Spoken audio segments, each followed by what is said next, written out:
મારું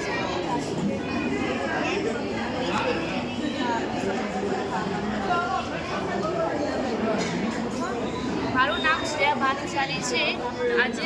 આજે અમે લોકોએ અહીંયા અલગ અલગ જાતની પેસ્ટ્રીઝ, કેક્સ અને બીજી વેરાયટીઝ ઘણી છે અને ચણા ચાટ છે.